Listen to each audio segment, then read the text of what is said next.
চলে যেতে হবে কবর আখের ঠিকানা।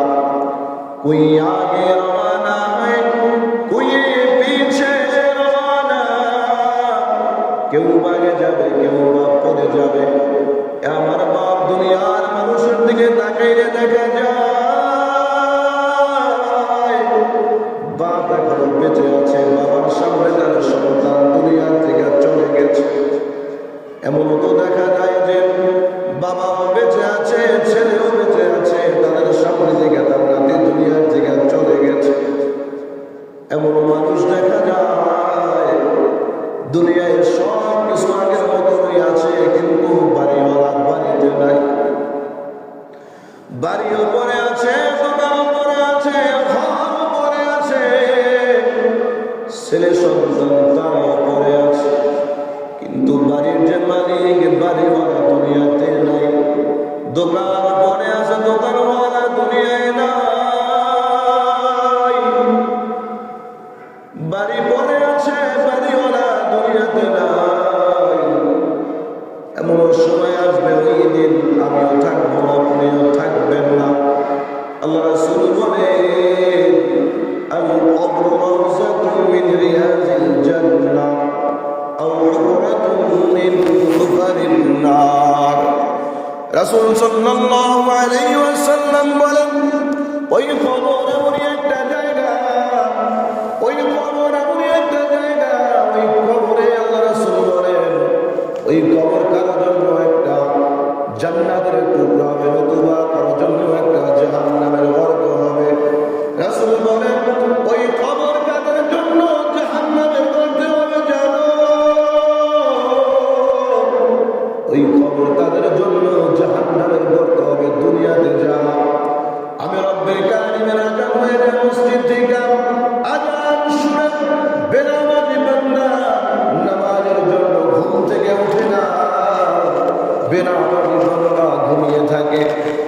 মুয়াজ্জিন মসজিদ থেকে ডাকে, নামাজের জন্য ডাকতে থাকে, বেনামাজি বান্দা ঘুমিয়ে থাকে।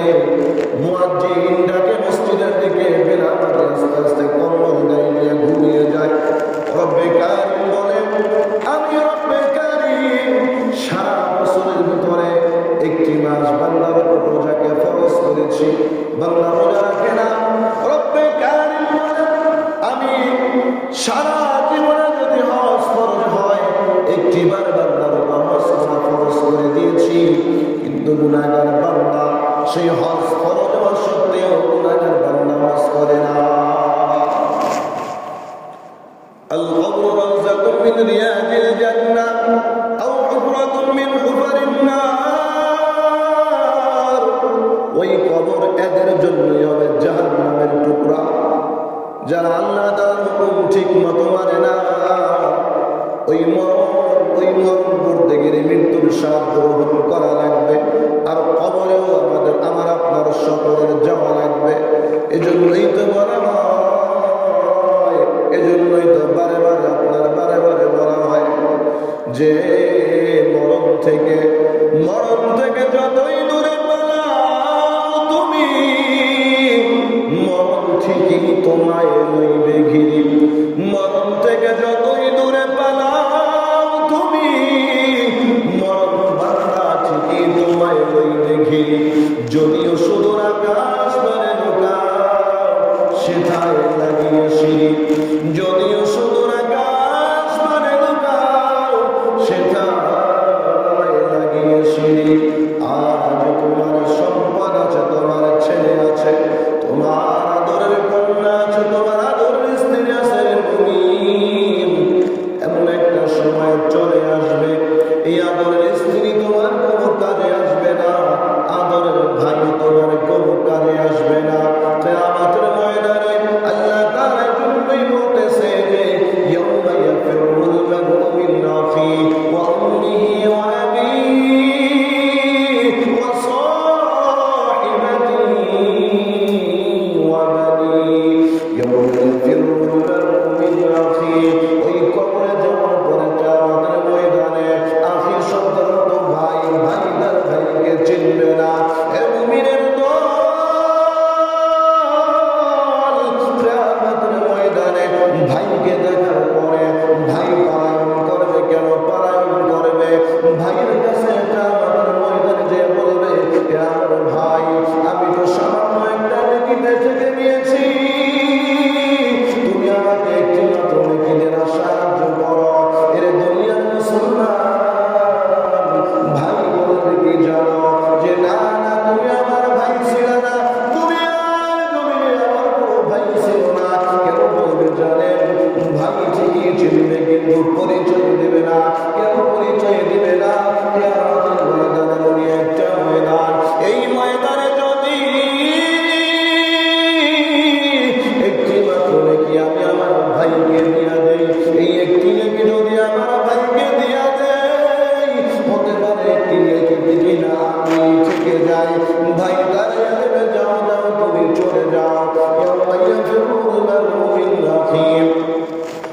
উম্মিহি চলে যাবে, মার কাছে আম্মুর কাছে চলে যাবে।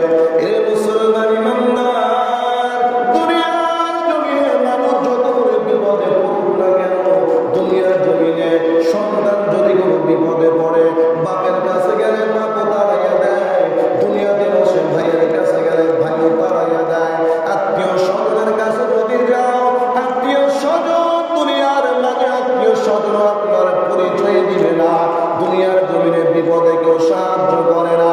কিন্তু দুনিয়ায় একজন মাত্র ব্যক্তি আছে, যত করে বিপদে আপনি দুনিয়াতে বসে পড়েন না কেন, আপনার যত বড় বিপদে পড়েন না কেন, তার কাছে গেলে সে আপনাকে তাড়াইয়া দেবে না। ওই ব্যক্তির নামটা হলো মা। ওই মা এমনই একটা সম্পদ। এরা মুসলমান ইমানদার, ওই মা পর্যন্ত কিয়ামতের ময়দানে বলবে, এরে এরে তুমি কি, আমি তো তোমাকে চিনি না। এরে মুসলমান যুবক ওই সময় শত আফসোস করে করে বলবেন, এরে আমার মা, আমি তো তোমার সন্তান, দুনিয়াতে তুমি আমাকে জন্ম দিয়েছিলা, এ আমার মা, তুমি আমাকে কেন চেনো না? তখন মা তুমি সন্তানকে চিনবে, কিন্তু মা তাকে পরিচয় দিবে না। মা কিয়ামতের ময়দানে বলবে, জানো কি জানো, কিয়ামতের ময়দানে মা বলবে, এরে আমার বান্দা, মা কিয়ামতের ময়দানে বলবে, দুনিয়ার জমিনে আমার তো বিয়াই হয়ে নাই, তুমি আমার কোথার দিকে আসছো? মা বলবে, দুনিয়ার জমিনে আমার কোনো সন্তান ছিল না, তুমি কোথার থেকে আসছো, তুমি তুমি তুমি কোথার থেকে আসছো, তুমি চলে যাও। এরে মুসলমান, ভাইয়ের কাছ থেকে ভাই বিদায় করে দিল, মায়ের কাছ থেকে মা বিদায় করে দিল, উম্মিহি ওয়া আবি, বান্দা চলে যাবে বাবার কাছে। এরে মুসলমান, দুনিয়াতে যেই বাবা তার মাথার ঘাম পায়ে ফেলাইয়া, যেই বাবা তার কষ্টের টাকা নিজে জোড়া জুতা না কিনিয়া সিনা জুতা বাবা পায়ে দিয়েছে, বাবা আপনার পুরো একটা জামা আপনার গায়ে দিয়েছে, এরপর সন্তানকে কখনো কষ্ট দেয় নাই। কিয়ামতের ময়দানে এই সন্তান তার বাবাকে দিয়া, এই সন্তান তার বাবাকে গিয়া বলবে, এরে আমার আব্বা জান, আমি তো একটা লেগিতে ঠেকা পড়ে গিয়েছি, আপনি আমাকে একটা লেখি দ্বারা সাহায্য করেন। কিয়ামতের ময়দানে বাবা পর্যন্ত বলবে কি জানেন, বাবা বলবে, দুনিয়ার জমিনে আমি বিয়াই করি নাই, আমার সন্তান কোথার থেকে আসবে? এরে মুসলমান, কিয়ামতের ময়দান তেমন একটা জগৎ হয়ে যাবে, কেউ কাউকে পরিচয় দিবে না, কেউ কাউকে পরিচয় দিবে না। ভাই তাড়াইয়া দিল, মা আপনার তাড়াইয়া দিল, বাবাও তাড়াইয়া দিল, ওয়া সাহিবাতিহি ওয়া বানিহি, ওয়া সাহিবাতিহি ওয়া বানিহি, বন্ধু বান্ধব তার কাছে গিয়া বলবে, এরে আমার বন্ধু, আমার ভাই আমাকে তাড়িয়ে দিয়েছে, আমার মা আমাকে তাড়িয়ে দিয়েছে, আমার বাবা আমাকে একটি মাত্র লেখি দেয় নাই, ওয়া সাহিবাতিহি ওয়া বানিহি, তোমরা আমার বন্ধু বান্ধব, কত টাকাই না আমি, কত টাকাই না বন্ধু আমি তোমাদের পিছনে ব্যয় করেছি, ঘরের থেকে বাবার পকেট থেকে টাকা এনেছি, টাকা নিয়ে বন্ধু তোমাদেরকে আমি কত টাকা আমি তোমাদেরকে খাওয়াইছি রে বন্ধু, আজকে তো আমি একটি নেকিতে শর্ট পড়ে গিয়েছে, এ আমার বন্ধু তুমি আমাকে একটি নেকি দ্বারা সাহায্য করো। এ মুসলমান, বন্ধু বান্ধব তারাও বলবে, না না না, দুনিয়ার জমিনে আমার কোনো বন্ধু ছিল না, বন্ধু তারাই দেবে রে মুমিন, চলে যাবে আদরের বিবির কাছে, চলে যাবে বউর কাছে, চলে যাবে আদরের বউ গিয়া বলবে, ও আমার আদরের বিবি, দুনিয়াতে বসিয়া তোমার কথায় আমি আমার জন্মদাতা পিতা মাতাকে আমি দূরে ফেলাইয়া দিয়া, তুমি বিবির কথা আমি শুনেছি, তুমি বিবির কথা আমি আমার পিতা মাতাকে ভাত পর্যন্ত দেই নাই, তোমার কথা আমি দুনিয়াতে আমি শুনে শুনে চলেছি, ও আমার আদরের বিবি, আমাকে তুমি তুমি কি দ্বারা সাহায্য করো। আদরের বিবি পর্যন্ত বলবে, না না না, দুনিয়ার জমিনে আমার তো বিয়াই হয় নাই, আমার স্বামী কোথার থেকে আসবে? এ মুসলমান ইমানদার, কেউ কাউকে তো পরিচয় দিচ্ছে না, কোথায় যাওয়া, কেউ কাউকে পরিচয় দিবে না। কেন পরিচয় দিবে না জানেন? এজন্যই পরিচয় দিবে না যে কাকে পরিচয় দেব, কাকে আবার একটা নেকি দেওয়া লাগবে। অমুককে নেকিটা দিয়া তো ওই নেকিটা আমি নিজেই কিনা বিপদে পড়ে যায়। কি বলেন, তাই না? কেউ কাউকে চিনবে না কিয়ামতের ময়দানে। পয়গম্বর সাল্লাল্লাহু আলাইহি ওয়াসাল্লাম বলেন, একদিন পয়গম্বর বলতেছে, ও আমার বিবি আয়েশা, তুমি জানো কিনা কিয়ামতের ময়দান কেমন হবে? কিয়ামতের ময়দান কেমন হবে? আম্মা আয়েশা বলেন, রাসূল, আমি আপনার কাছে জানতে চাই কিয়ামতের ময়দান কেমন হবে। পয়গম্বর আম্মা আয়েশা রাদিয়াল্লাহু তাআলা আনহাকে জানিয়ে দেয়, ও আমার বিবি আয়েশা, তুমি শুনিয়া নাও, কিয়ামতের ময়দান এমন অবস্থায় হবে, কিয়ামতের ময়দানে মার সামনে তার সন্তান উলঙ্গ অবস্থায় উঠবে, পিতার সামনে তার সন্তান উলঙ্গ অবস্থায় উঠবে। মুমিন কেউ কাউকে চিনবে না। আম্মা আয়েশা বলতেছে, ইয়া রাসূলুল্লাহ, সমস্ত মানুষ উলঙ্গ অবস্থায় উঠবে, কারণ আপনার কারো গায়ে কোনো কাপড় থাকবে না। ওগো পয়গম্বর, আমি আয়েশা আপনার স্ত্রী, কিয়ামতের ময়দানে আমি আয়েশা আপনার স্ত্রী, আমি উলঙ্গ অবস্থায় উঠব। পয়গম্বর সাল্লাল্লাহু আলাইহি ওয়াসাল্লাম জানায়া দেয়, ও আমার আদরের বিবি আয়েশা, তুমি শুনিয়া নাও, কিয়ামতের ময়দানে তুমি আমার আয়েশা বিবি, তুমি উলঙ্গ অবস্থায় উঠবা। খাদিজা আমার বিবি, খাদিজা উলঙ্গ অবস্থায় উঠবে। আসিয়া আমার বিবি হবে, আসিয়াও কিয়ামতের ময়দানে উলঙ্গ অবস্থায় উঠবে। তোমার বাবা আবু বকর, সেও কিয়ামতের ময়দানে উলঙ্গ অবস্থায় উঠবে। আমার সাহাবী ওমর, সেও কিয়ামতের ময়দানে উলঙ্গ অবস্থায় কিয়ামতের ময়দানে দাঁড়িয়ে যাবে। আম্মা আয়েশা বলে, ইয়া রাসূলুল্লাহ, তাহলে তো মানুষগুলা আমি যে আপনার বিবি আয়েশা, তারা তো আমি আয়েশাকে উলঙ্গ অবস্থায় দেখবে। পয়গম্বর সাল্লাল্লাহু আলাইহি ওয়াসাল্লাম জানায়া দেয়, ও আমার আদরের বিবি আয়েশা, তুমি শুনিয়া নাও, কিয়ামতের ময়দানে তুমি যে আমার বিবি, এতটা পরিমাণে মানুষ বেহুশ হয়ে যাবে, তার শরীরে কাপড় আছে কি নাই এই পরিমাণ হুঁশ থাকবে না।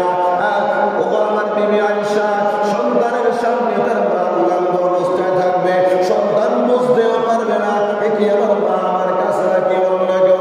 পয়গম্বররা কাছে থাকবে, নবীরা পর্যন্ত কাছে থাকবে, নবীরা পর্যন্ত বলতে থাকবে, ইয়া নাফসি ইয়া নাফসি, আল্লাহ আমার কি উপায় হবে গো? আপনার আদম নবী বলবে, ইয়া নাফসি, আল্লাহ আমাকে বাঁচান। নূহ নবী বলবে, ইয়া নাফসি, আল্লাহ তাআলা আমাকে বাঁচান। ইব্রাহিম আলাইহিস সালাতু ওয়াস সালাম সে পর্যন্ত বলবে, আল্লাহ আমাকে বাঁচান। জাকারিয়া নবী বলবে, ইয়া নাফসি, আল্লাহ আমাকে বাঁচান। সমস্ত নবীরা বলবে, আল্লাহ আমাকে বাঁচান, আমাকে বাঁচান। একজন মাত্র মানুষ থাকবে কিয়ামতের ময়দানে, আমার আপনার দয়াল নবী রাহমাতুল লিল আলামিন। পয়গম্বর বলবে কি জানেন, ইয়া রাব্বি হাবলি উম্মতি,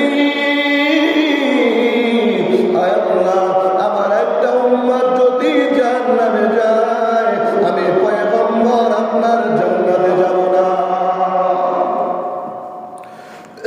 এজন্য বাবা আমার যারা আছেন, ও আমার পর্দার আড়ালের আম্মা জানেরা,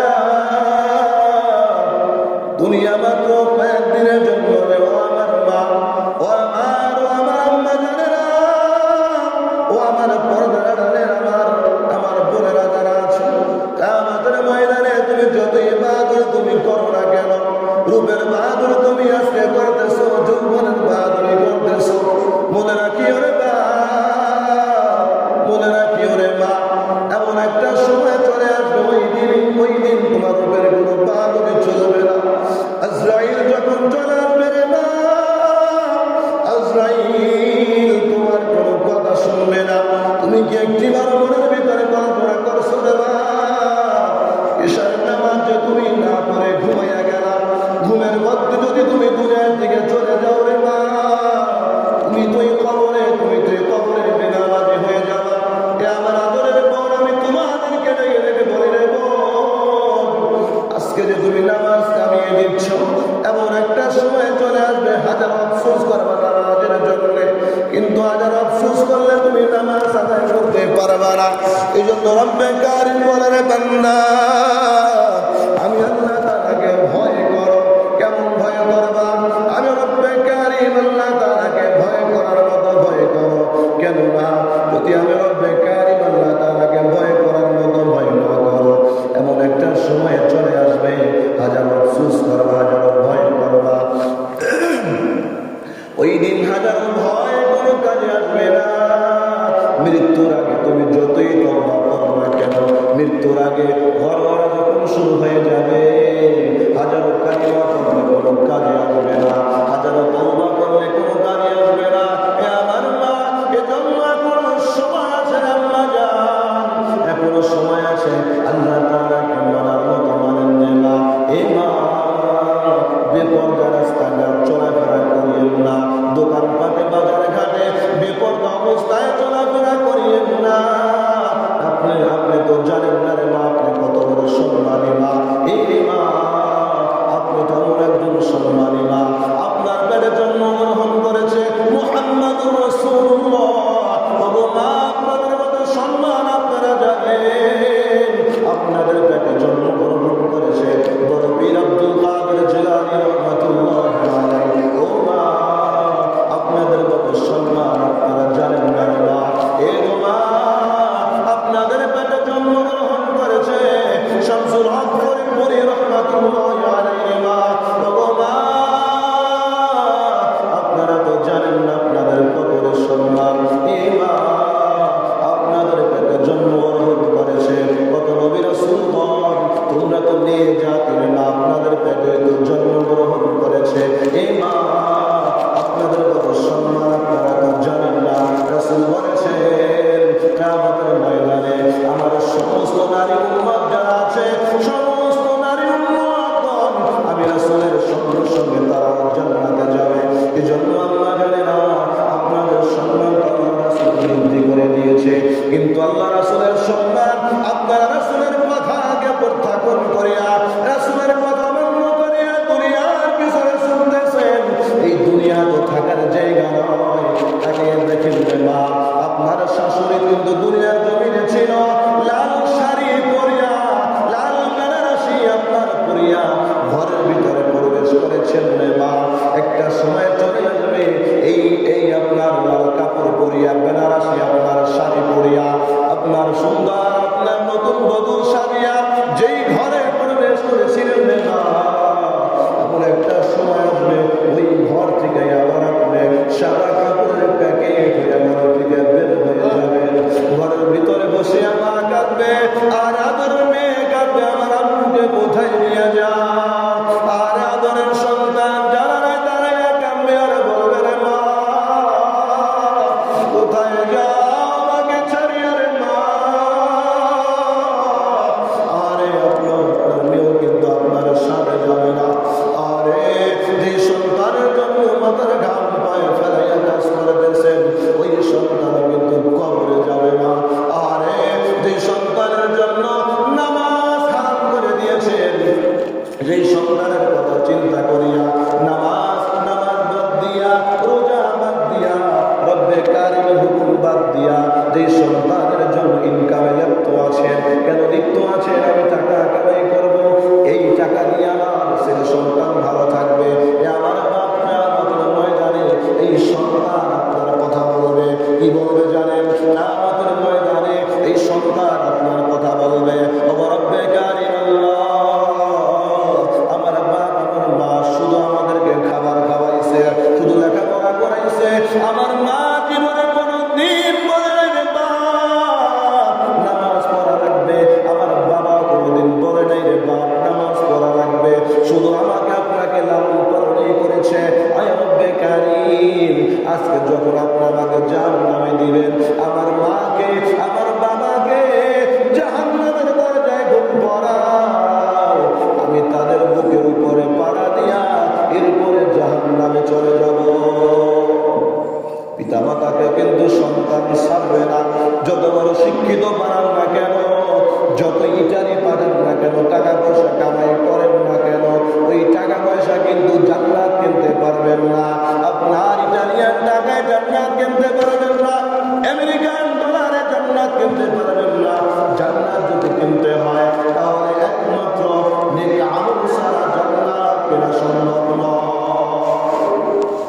এজন্য রব্বে কারিম আল্লাহ তাআলাকে ভয় করতে হবে, আল্লাহ তাআলার হুকুমগুলো মানতে হবে।